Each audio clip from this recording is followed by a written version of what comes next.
안녕하세요. 동만남 대림입니다. 반갑습니다.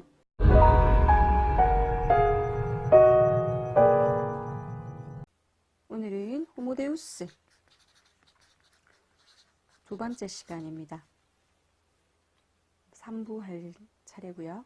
아주 간단하게 줄여서 이야기를 하자면 호모데우스 저자인 유발 하라리는 인간은 기약, 역병, 전쟁이라는 과제를 모두 다 해결했다. 이제 성공했다. 그래서 다음의 과제를 찾는데 그 다음의 과제는 무엇이냐? 영원히 죽지 않는 불멸과 행복과 인간이 신이 되고자 하는 신성을 추구할 것이다 라고 주장합니다.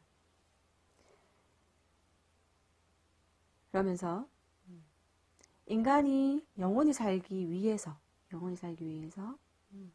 불멸을 추구하고 행복을 추구하고 신성을 추구하기 위해서 과학을 발전시키다 보면 호모데우스가 되고 호모 사피엔스가 호모데우스가 된다.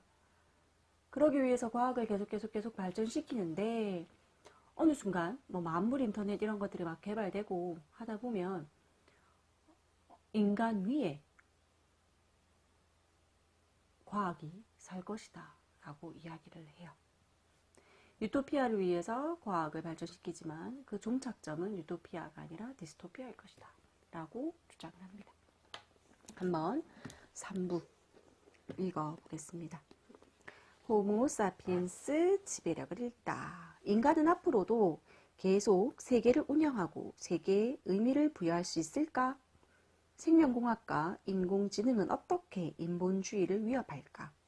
누가 인류를 계승할까? 그리고 어떤 새로운 종교가 인본주의를 대체할까? 여기서 말하는 새로운 종교는 좀 맨 처음에 듣고 정말 웃었는데 데이터교가 될 것이다 이렇게 얘기를 하는데요. 읽어보겠습니다. 실험실의 시한폭탄. 18세기 호모 사피엔스는 신비한 블랙박스였고 그 내면의 작동 기제를 이해하는 것은 우리 능력 밖의 일이었다. 따라서 왜 한 남자가 칼을 뽑아 다른 사람을 찔러 죽였는가 하는 물음에 학자들의 대답하는 것은 그의 선택이었다.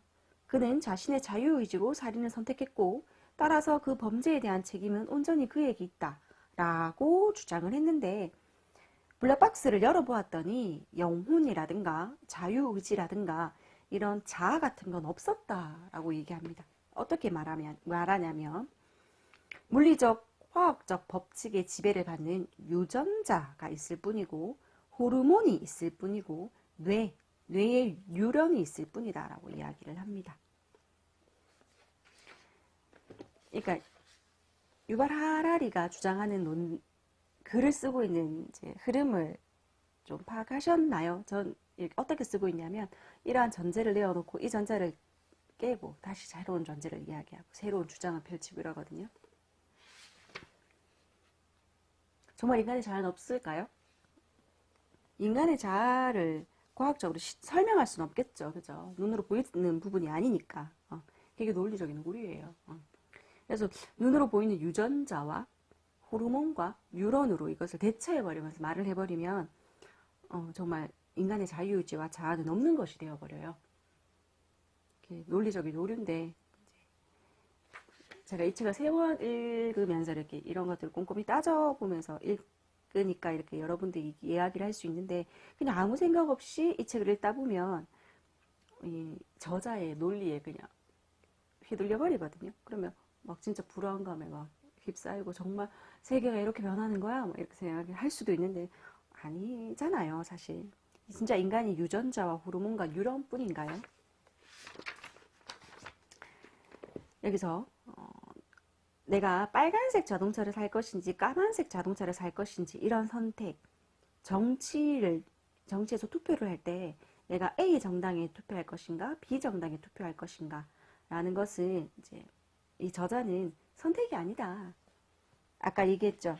아까 뭐로 다 설명을 해버리죠. 호르몬과 유전자와 뉴런뿐이다. 정말 인간은 자유의지가 없고 유전자, 호르몬, 뉴런뿐인가요?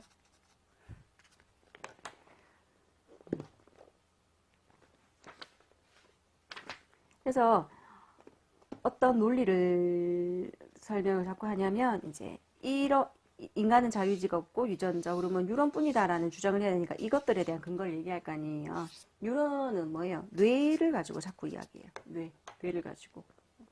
그래서 어떤 예를 드냐면 뇌 실험을 한 예를 자꾸 듭니다. 미국의 육군의 사람에게 뇌에 컴퓨터 칩을 이식하는 실험을 가지고 외상 후 스트레스 증후군을 겪은 환자를 치료한 것, 그 급성 우울증을 겪고 있는 환자를 치료한 것, 이런 것들을 가지고 이야기를 해요. 그리고 쥐 실험을 가지고 이야기를 하는데 여기서도 399쪽, 400쪽을 보면 이렇게 나와. 우리가 앞에서 이야기할 때 개인주의, 개인을 가지고 이야기할 때 우리는 뭐라고 하냐면 나눌 수 없는 존재이다라고 정의를 내렸다면 이 정의를 흔들어 버려요. 이렇게 말해요. 인간은 나눌 수 있는 존재다. 인간은 나눌 수 있는 존재다. 어떻게 나누냐고요? 이렇게 나누는 거죠. 그리고 뇌를 반으로 나눈 거예요.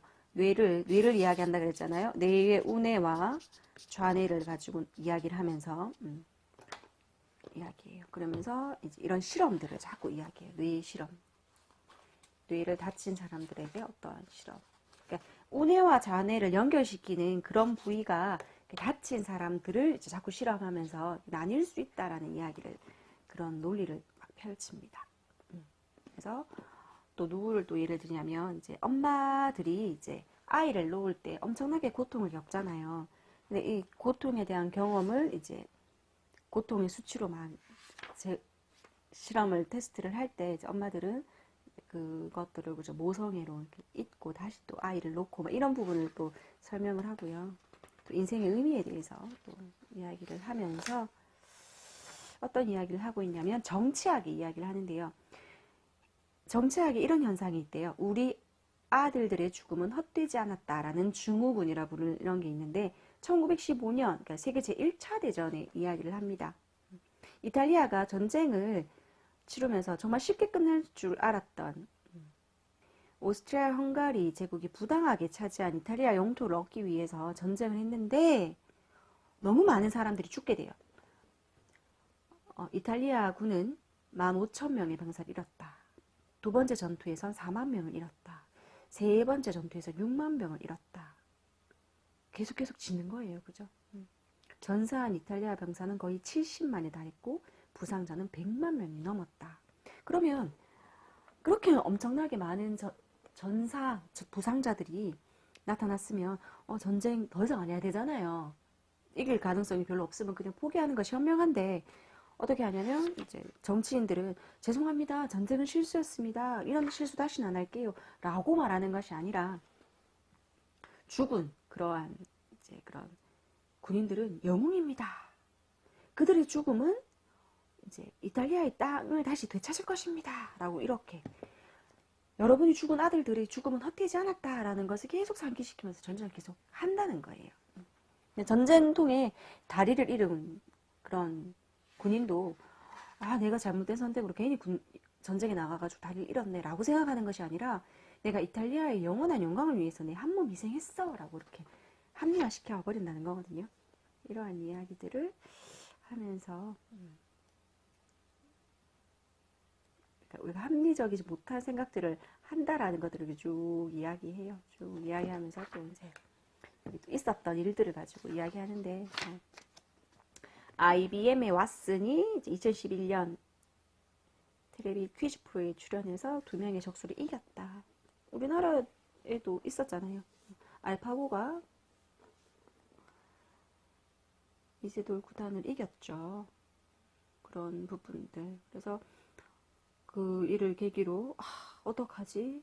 4차 혁명이 일어나면 우리는 어떻게 될까? 우리 두려움에 사실 떨었잖아요. 떨고 인간의 직업들이 얼만큼 많이 없어질까? 뭐 약사, 교사 뭐 이런 직업들 다 없어질 거다라고 이야기를 하잖아요. 여기서 그런 얘기를 해요. 하지만 지난 몇천 년 동안 인간은 점점 전문가가 되었다. 택시기사나 심장 전문의는 수렵 채집인에 비해서 훨씬 좁은 분야의 전문가다. 그래서 인공지능이 대체하기가 더 쉽다라고 이야기를 해요.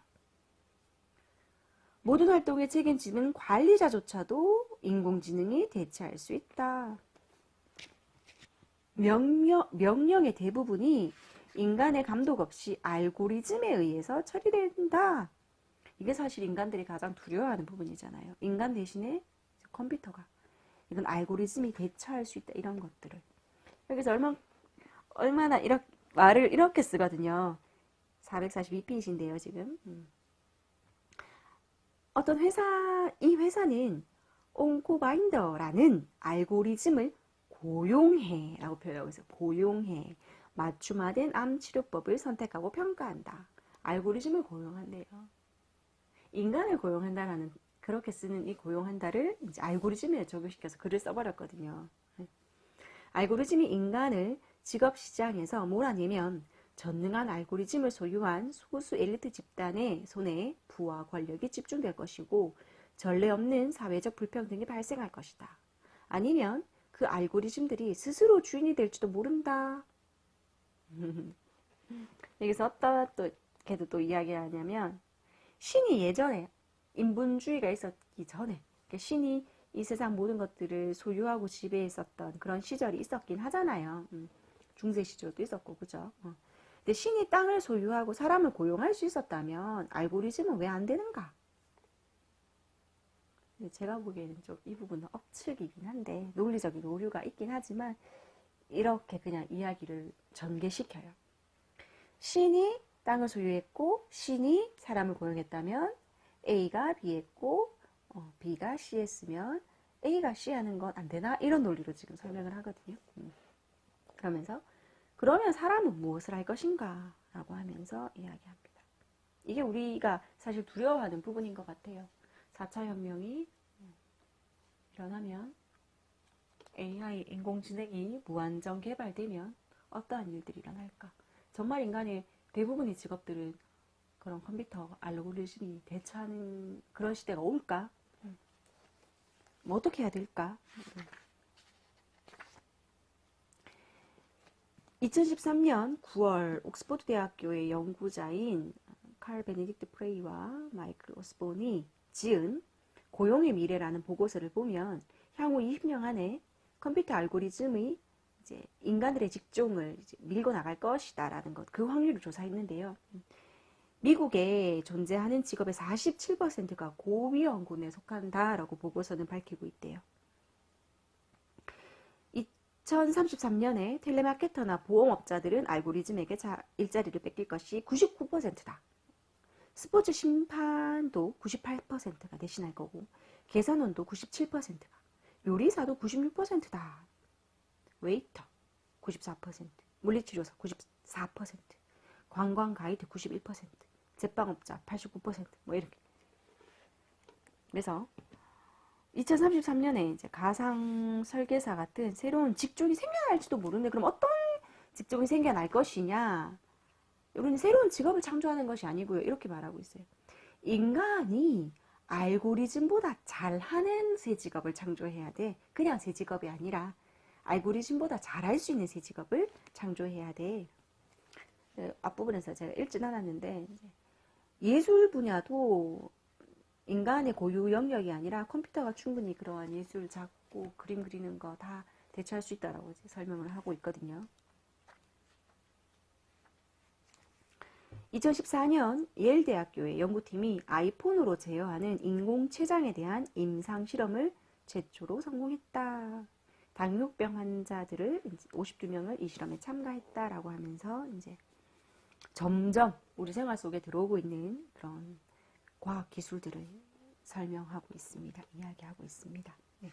그리고 유명한 안젤리나 졸리 아시죠? 2013년 5월 14일 날 뉴욕타임즈에서 이제 기사로 발표를 냈는데 뭐 어떤 기사를 냈냐면 엄마와 외할머니를 이제 조사했더니 젊은 나이에 다 유방암으로 사망을 했대요. 그래서 안젤리나 졸리도 이제 유전자 검사를 했더니 이제 유방암에 걸릴 확률이 이제 되게 높게 나왔다. 그래서 어떻게 하냐? 자기가 끔찍하게 유방암에 걸려 죽는 것보다는 유방을 잘라내서 유방 절제술을 받고 그런 유방암에 걸릴 위험을 그냥 차단시켜 버린 거죠.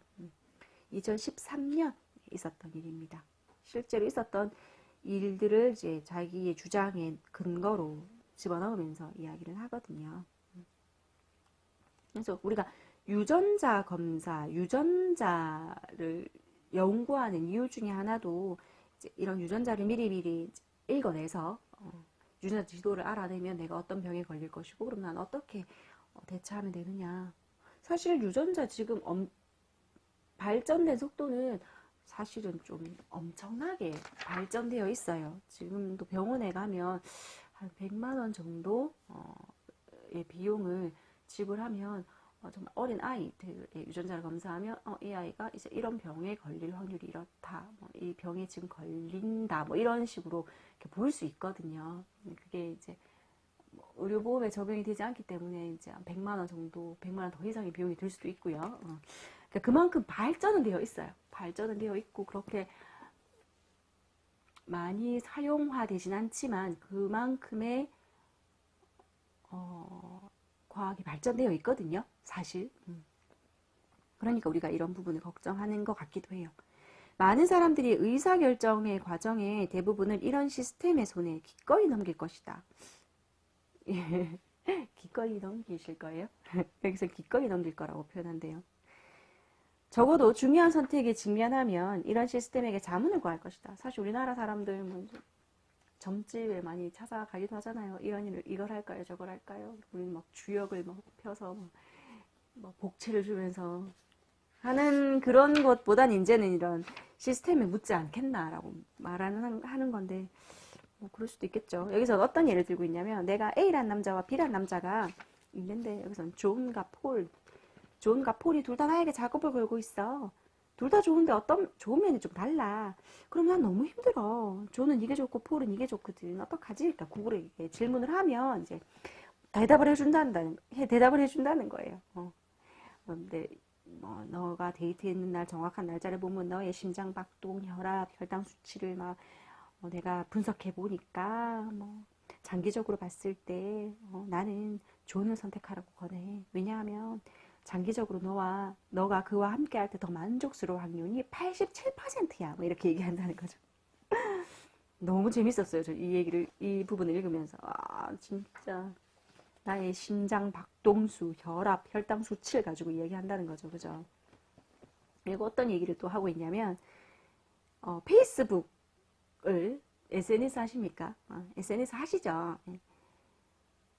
페이스북에 좋아요를 누르는 것만 분석해도 친구나 부모나 배우자보다 더 그를 잘 알 수 있다라고 이야기합니다. 좀 우프죠, 그죠? 어떻게 이야기하고 있냐면 좋아요 10개만 분석해도 안다는 거죠. 친구보다 잘 예측하려면 70개의 좋아요를, 가족보다 잘 예측하려면 150개의 좋아요를, 배우자보다 잘 예측하려면 300개의 좋아요를 이제 분석하면 알 수 있다라고 지금 이야기를 하고 있어요. 네. 신탁에서 주권으로라는 부제에 보면 이제 마이크로소프트사에서 개발하고 있는 코타나를 이야기합니다. 마이크로소프트는 코타나라는 훨씬 더 정교한 시스템을 개발 중이다. 이 코타나는 뭐냐면요. 마이크로소프트사에서 개발하고 있는 지능형 개인 비서예요. 그래서 신탁에서 대리인으로 진화하면 주인 대신 자기끼리 직접 이야기를 할 것이다 라고 지금 이야기를 하는데 이 부분은 잘 모르겠습니다.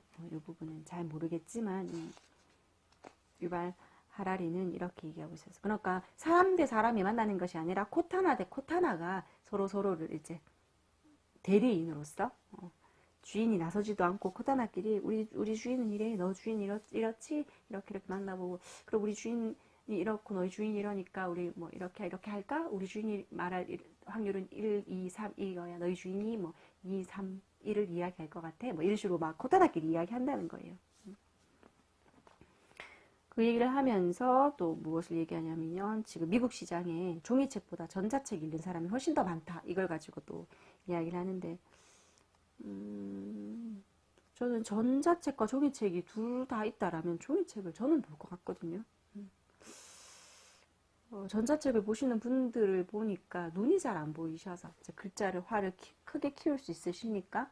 아니면 이제 어디 가서 배송을 받고 뭐 이러한 아무리 총알 배송이라 해도 하루가 걸리니까 그냥 바로 다운받아서 볼 수 있는 그런 편리함 때문에 전자책을 많이 보고 특히 미국이라고 하면 그래도 우리나라보다는 대륙이 크다 보니까 이러한 유통에 시간이 걸리다 보니 전자책이 더 많이 읽히지 않을까요? 근데 이걸 가지고 유발 하라리는 자신의 주장에 근거를 대는데요. 아마존의 데이터로 당신이 원하는 책을 정확히 골라줄 수 있다라는 거거든요. 빅데이터 같은 거죠, 그죠? 이때까지 너가 읽었던 책들이 이런 책들을 읽었으니까 이거 새로 나온 책인데 네가 읽어볼래? 아니면 이런 책이 있는데 너 읽지 않았지? 하면 읽어볼래? 라고 이제 권해준다 이거죠. 21세기 신기술은 이렇게 인본주의 혁명을 뒤집어 인간에게 권한을 박탈하고 비인간 알고리즘을 권한을 강화시킬 것이다. 이런 변화가 끔찍하다고 해도 컴퓨터 괴짜들을 탓하지 마라. 인본주의 혁명이 뒤집혀지고 권한을 진짜 가질까요? 불평등을 업그레이드하다. 어떻게 보면 사실 이제 불평등은 더 심해지는 사회에 살아가고 있는 것 같아요. 옛날보다도 더. 그래서 우리가 행복한 사회를 살아가고 있지만 물질적인 그런 풍요로움이 더 예전 시대보다 행복한 시절을 살고 있지만 우리가 왜 더 행복하지 못하고 왜 더 불행하고 더 자살률이 높으냐 상대적 박탈감인 것 같아요. 불평등 텔레비만 딱 켜봐도 그런 드라마에 보면 뭐 상대적인 박탈감을 느낄 수 있죠, 그죠?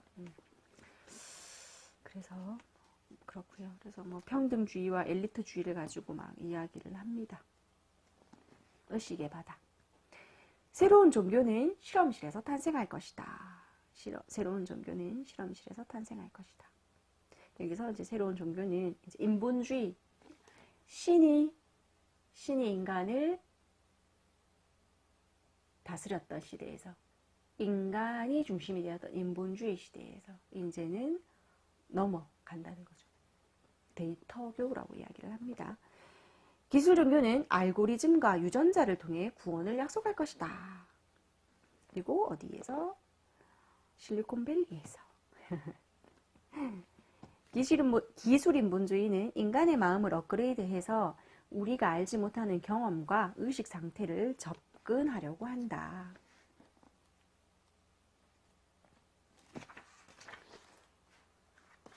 그래서 두려움의 냄새. 긍정심리학의 이야기를 조금 하고 있어요. 긍정심리학.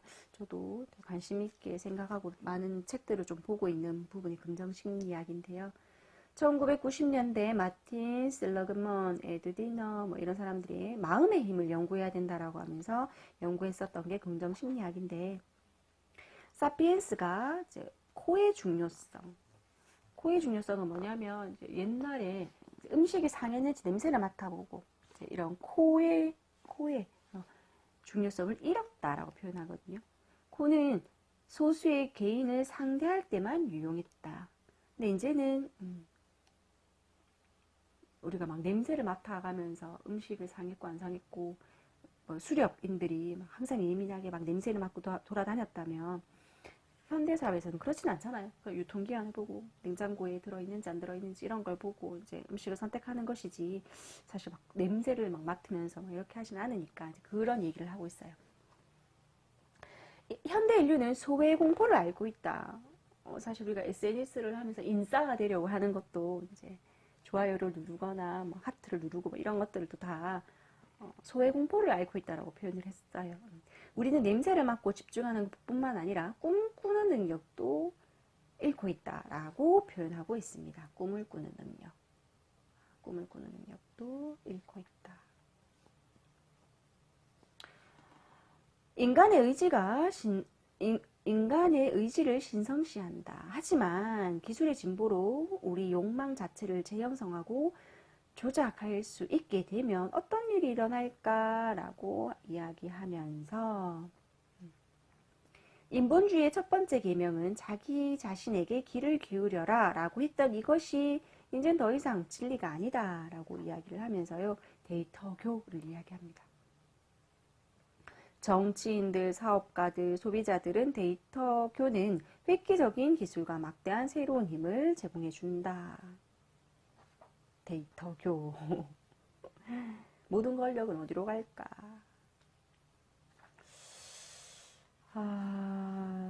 그러면서 이렇게 만물 인터넷이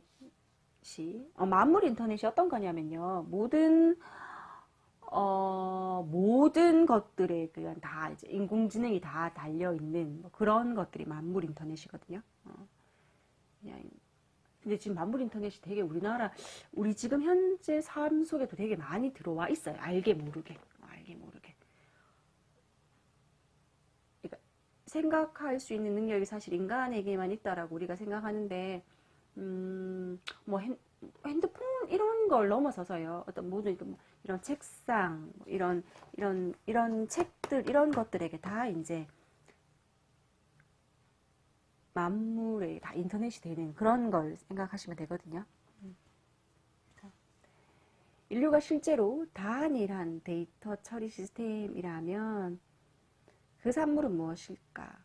데이터교들은 만물 인터넷이라 불리는 새롭고 훨씬 더 효율적인 데이터 처리 시스템이 그 산물이 될 것이라고 말한다.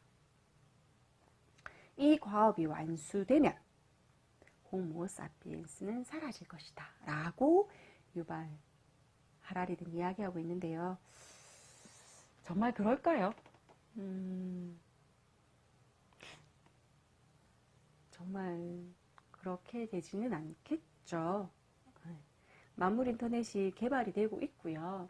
우리 일상생활 속에 알게 모르게 정말 많이 들어와 있거든요. 많이 연구되고 있고요. 네, 호모사피엔스가 사라지진 않겠죠. 어떤 인간을 지배할까? 일단 한번 계속 읽어보겠습니다. 정보는 자유롭고 싶다. 정보의 흐름. 인간은 그저 만물 인터넷을 창조하는 도구이며 만물 인터넷은 결국 지구로부터 은하 전체를 아우르고 나아가 우주 전체로까지 확장될 것이다. 이런 우주적 규모의 데이터 처리 시스템은 마치 신과 같을 것이다. 이런 시스템은 어디에도 존재하며 모든 것을 통제할 것이고 인간은 그 안에 흡수될 것이다 라고 이야기를 하고 있어요. 재밌죠? 그러면서 정보 흐름의 패턴이 이제 닭들보다 우리가 인간이 훨씬 더 복잡하다. 데이터교들은 인간을 여전히 숭배하는 사람들에게 그들이 낡은 기술에 지나치게 매여 있다고 말한다. 호모 사피엔스는 한물간 알고리즘이다.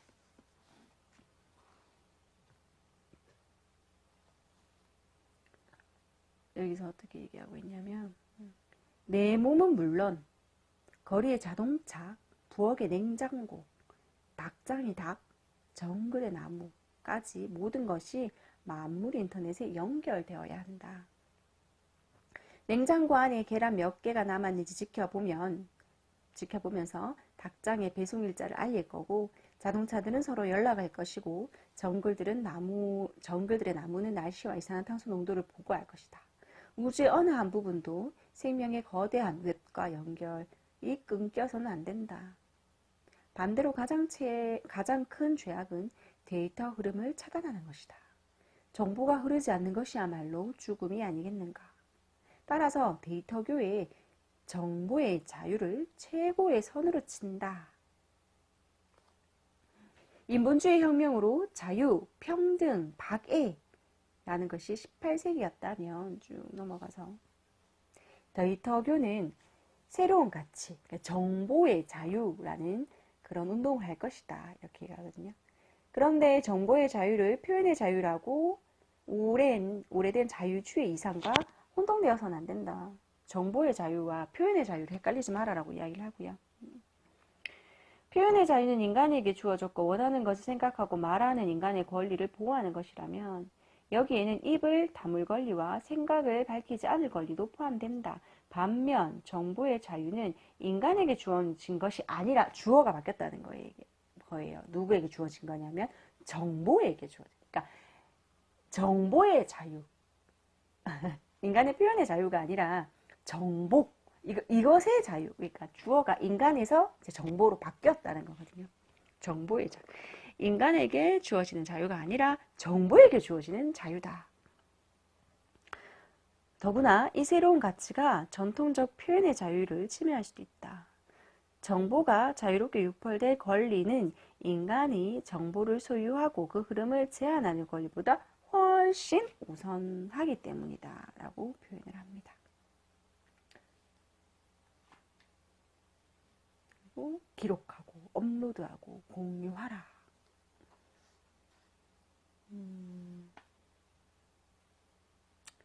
데이터 교유에서 당신의 모든 말과 행동이 거대한 데이터의 흐름의 일부이고 알고리즘은 항상 당신을 지켜보고 당신이 행동하고 느끼는 모든 것을 신경 쓴다고 말한다. 대부분의 사람들은 이것을 매우 흡족해한다.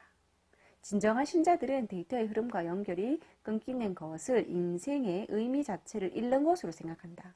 내 행동이나 경험을 아무도 모르고 그저 전 지구적 정보 교류에 아무도 기여하지 못한다면 뭔가를 하고 경험하는 것은 무슨 의미가 있겠는가? 인본주의는 경험이 우리 안에서 일어나고 우리는 일어나는 모든 의미를 우리 안에서 찾음으로써 우주의 의미를 채워 넣어야 한다고 생각했다. 그런데 데이터교들은 경험을 공유하지 않으면 가치 없고 우리가 자기 안에서 의미를 발견할 필요는 없다고 믿는다. 우리의 경험들을 사진으로 남기고 SNS에 올리고 막 이런 것이 사실은 하지 않더라도 의미가 없는 것이 아닌데, 그죠? 근데 이제 정보에 데이터 교에 들어오면 만약 그것을 하지 않으면 의미가 없는 것이다. 20년 전에 일본인 관광객들이 항상 카메라를 들고 다니면서 온갖 것을 찍는다는 이유로 막 사람들이 그걸로 웃었다면 지금은 전 세계 사람들이 다 그렇게 한다라고 이야기를 하고 있어요. 너 자신을 알라. 소크라테스의 너 자신을 알라라는 말을 딱 여기에 넣었네요. 데이터교는 자유주의적이지도 인본주의적이지도 않다. 하지만 짚고 넘어갈 점은 반인본주의적인 것도 아니다. 단지 인간의 경험 자체가 가치를 내재하지 않는다고 생각할 뿐이다. 라고 이야기를 하면서 18세기 인본주의는 신중심적 세계관에서 인간중심 세계관으로 이동했다면 21세기 데이터교는 인간중심주의에서 데이터중심 세계관으로 이동할 것이다. 아까 표현의 자유가 인간에게 주어진 거잖아요. 근데 정보의 자유라 그러는데 근데 정보가 인간에게 주어진 정보의 자유가 아니라 그 정보가 인간의 자유를 대체했는 그것을 이렇게 이야기하고 있어요. 오늘날 대부분의 데이터교들은 만물 인터넷이 신성한 이유는 인간이 스스로 필요를 위해 그것을 창조했기 때문이라고 말한다. 하지만 결국 만물 인터넷은 그 자체로 신성해질 것이다.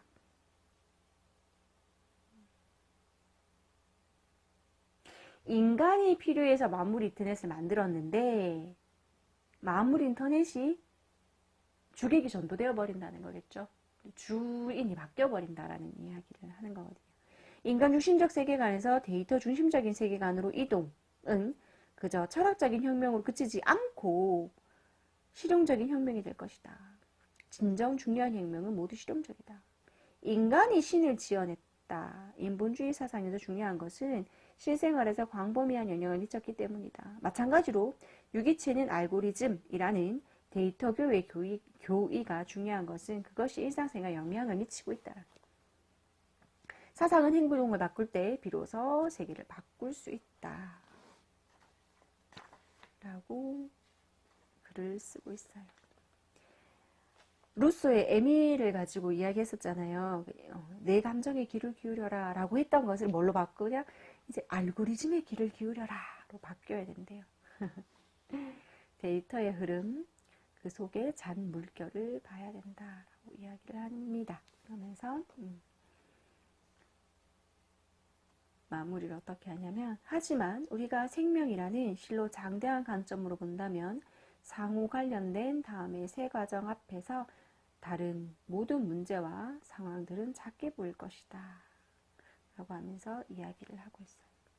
그리고 질문을 이렇게 던지거든요. 질문을 던지고, 이 질문들이 오랫동안 당신의 마음속에 남아있길 바란다 라고 하면서 질문 3개를 던지고 마무리합니다. 질문이 뭐냐 하면요, 유기체는 단지 알고리즘이고 생명은 실제로 데이터 처리 과정에 불과할까? 두 번째, 지능과 의식 중에 무엇이 더 가치 있을까? 세 번째, 의식은 없지만 지능이 매우 높은 알고리즘이 우리보다 우리 자신을 더 잘 알게 되면 사회, 정치, 일상은 어떤 일이 일어날까? 이렇게 지구 이렇게 옮기니 말 뒤에 있고요. 그리고 이제 그 책에 써냈던 그런 참고문들이 뒤에 붙어 있습니다. 재밌죠? 네. 그리고 정말 생각할 거리를 많이 던져줬던 책인 것 같아요. 한 번은 너무 재미있게 읽었고, 두 번째는